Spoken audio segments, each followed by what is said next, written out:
Merci Daniel. Alors, merci pour l'introduction. Aujourd'hui, je vais faire une petite intro en descriptant notre portfolio.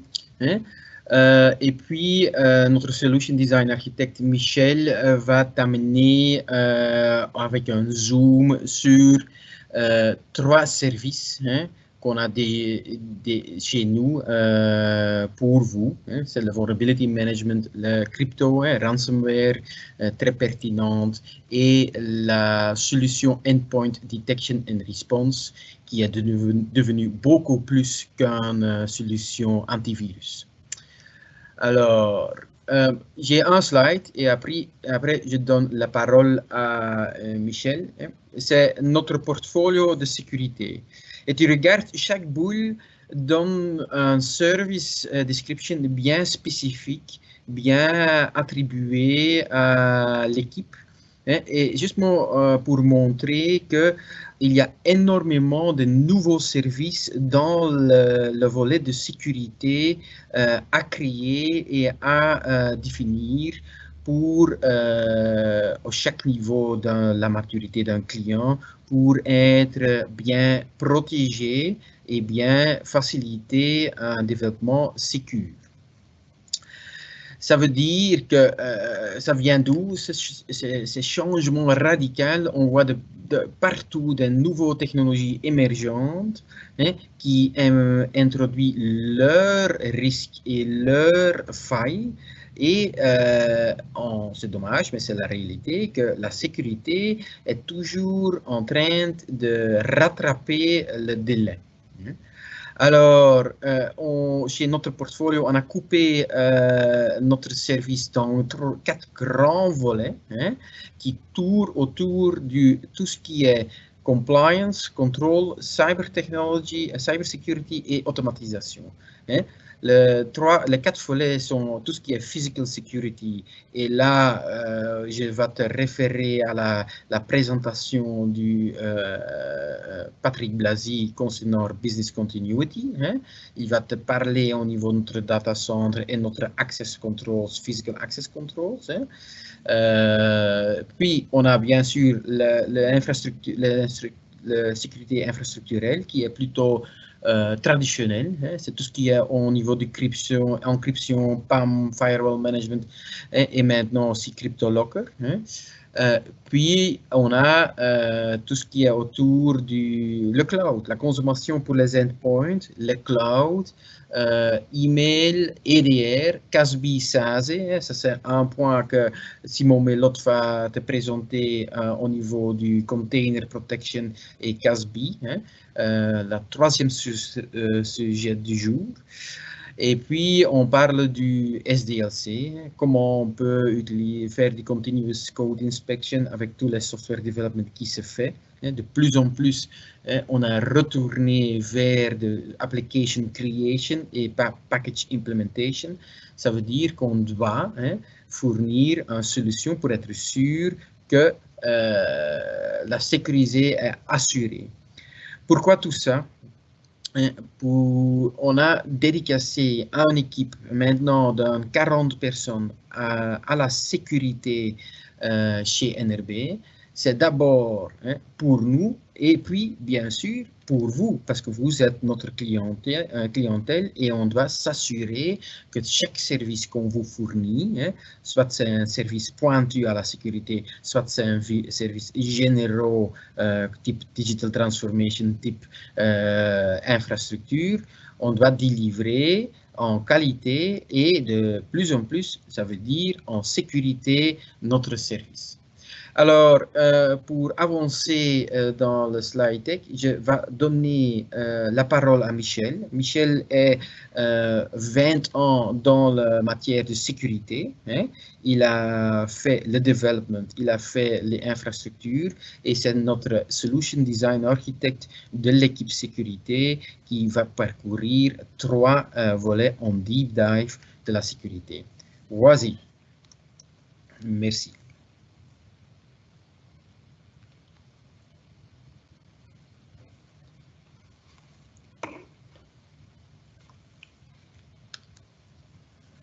Michel, tu as oublié ton micro.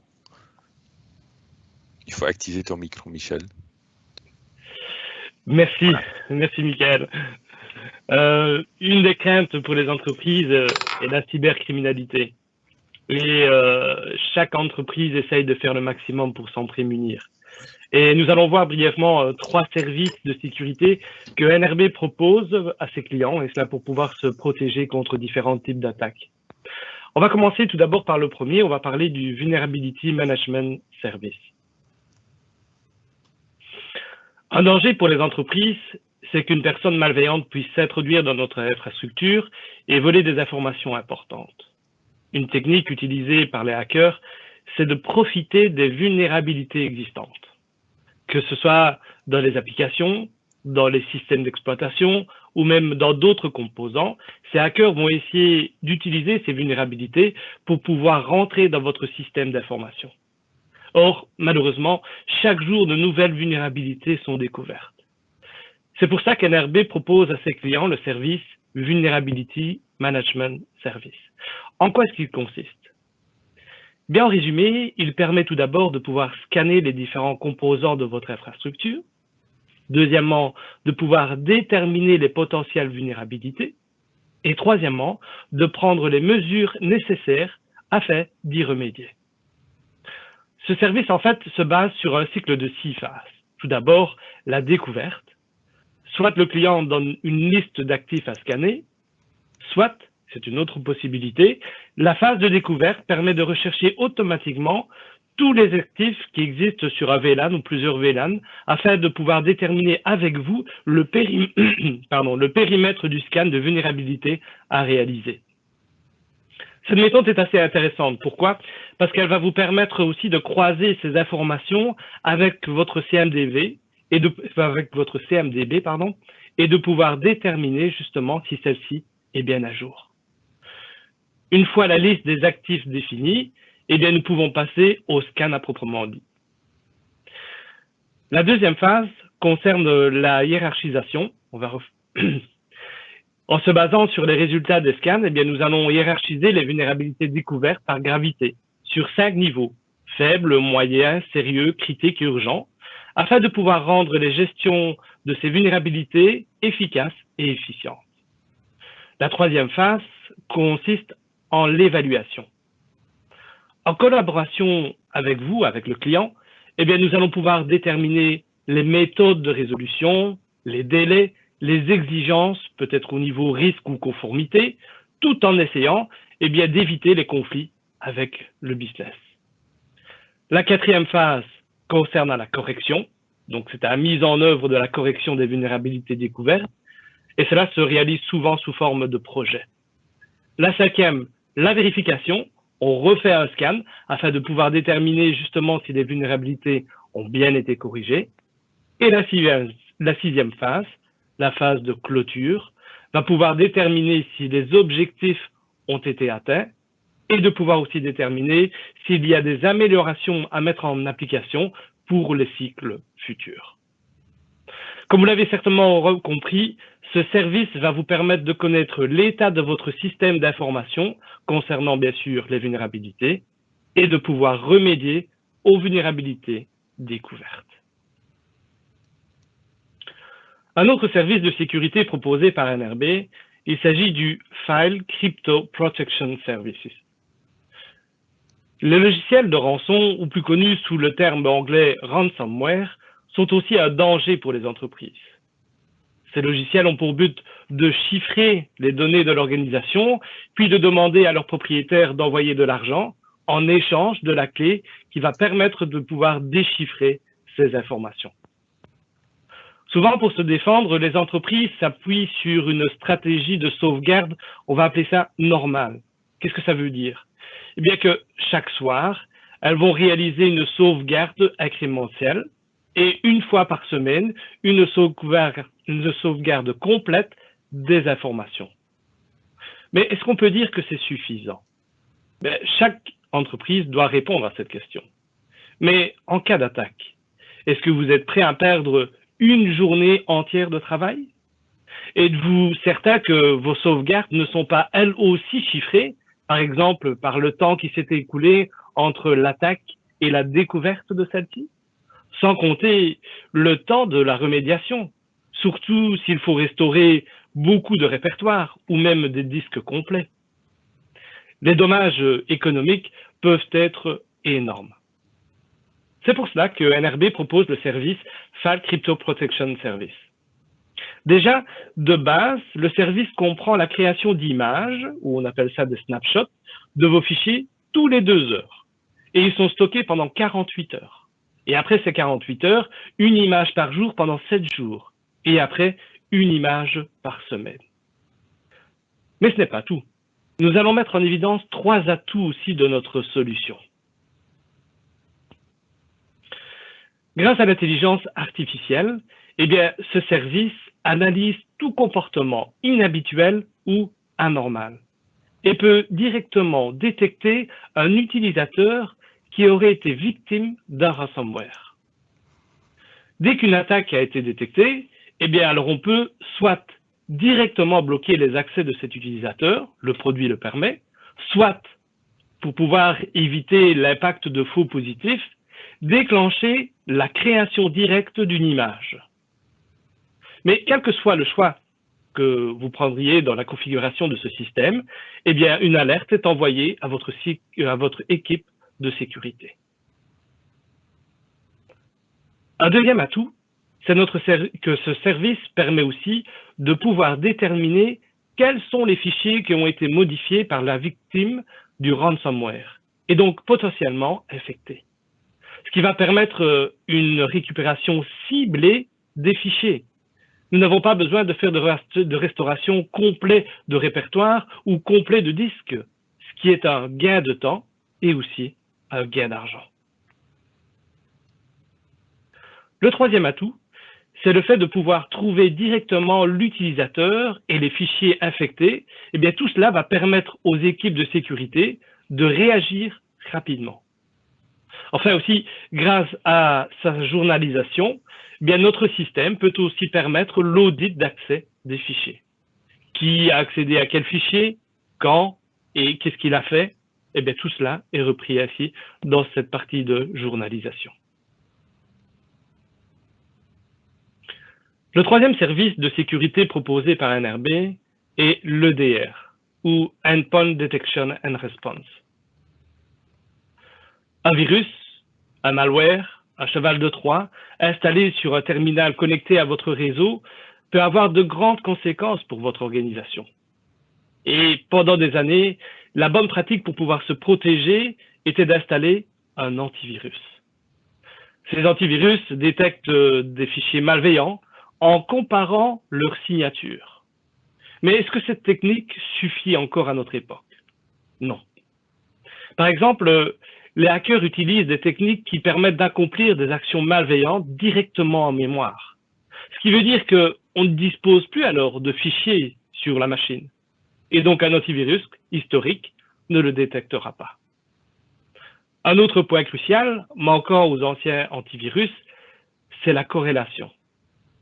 Quand nous avons une attaque, eh bien, nous nous concentrons sur le terminal infecté. Mais on n'a pas une vue complète ou une visibilité globale de cette attaque sur le parc de nos machines. Alors, il est complexe de pouvoir retrouver le chemin qu'a parcouru ce virus ou le chemin afin de pouvoir découvrir quel a été l'impact de ce virus sur notre parc. Même si les dernières versions d'antivirus ne se limitent plus à une simple comparaison de signatures, eh bien, les atouts d'un EDR ne sont pas négligeables. En plus d'une protection standard, c'est-à-dire un antivirus, un anti-malware, ou peut-être un blocage en liste blanche ou en liste noire, eh bien, l'EDR, avec l'aide de l'intelligence artificielle, va permettre de faire de la détection comportementale et de pouvoir donc détecter toute attitude inhabituelle ou toute habitude ou plutôt attitude dangereuse. Il est aussi capable de surveiller les appels au registre ainsi que les programmes qui insèrent du code en mémoire et encore d'autres types d'attaques. En ce qui concerne la partie response, eh bien, l'EDR peut aussi agir comme un antivirus actuel c'est-à-dire qu'il peut bloquer, supprimer et aussi mettre en quarantaine des fichiers, mais aussi de pouvoir répondre automatiquement en isolant par exemple un terminal, en exécutant une analyse dans un sandbox ou toute autre action qu'on aura préalablement configurée. Un troisième et dernier atout que nous allons parler aujourd'hui de l'EDR, c'est l'investigation.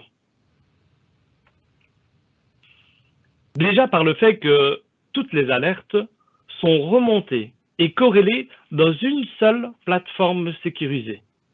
Ce qui va permettre en réalité d'avoir directement une vue sur le parc en tout entier, mais aussi de pouvoir faciliter l'analyse de l'attaque, en sachant par exemple combien de terminaux ont été infectés, le nombre de fichiers qui ont peut-être été effacés, modifiés, ou le nombre de fichiers corrompus.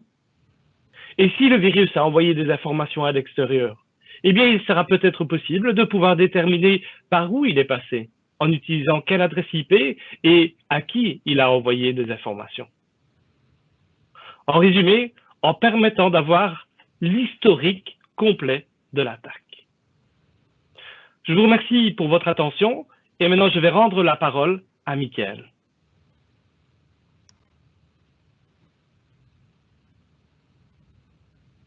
Mickaël, tu sais brancher ton micro et ta caméra, s'il vous plaît. Merci Michel. Alors, what's new, what's next? Le slide suivant, Anne-Françoise. Alors, la grand concept, c'est que NRB a fait le choix de créer un département transversal, incorporer tout ce qui est autour de la sécurité. Hein? Ça, c'est sûr et certain le What's New. Depuis 12 mois, on est en train de construire ce service offering, amener toute l'expertise sécurité qu'on a, était vaste, hein, parce qu'il était sur chaque pilier technologie, et amener ça à un endroit pour renforcer en général notre security posture. Hein. Pour ça, hein, quand tous les services qu'on a parlé aujourd'hui, ça c'est vraiment what's new. Hein, on a formalisé, on sait vous servir bien spécifique à ça. Hein.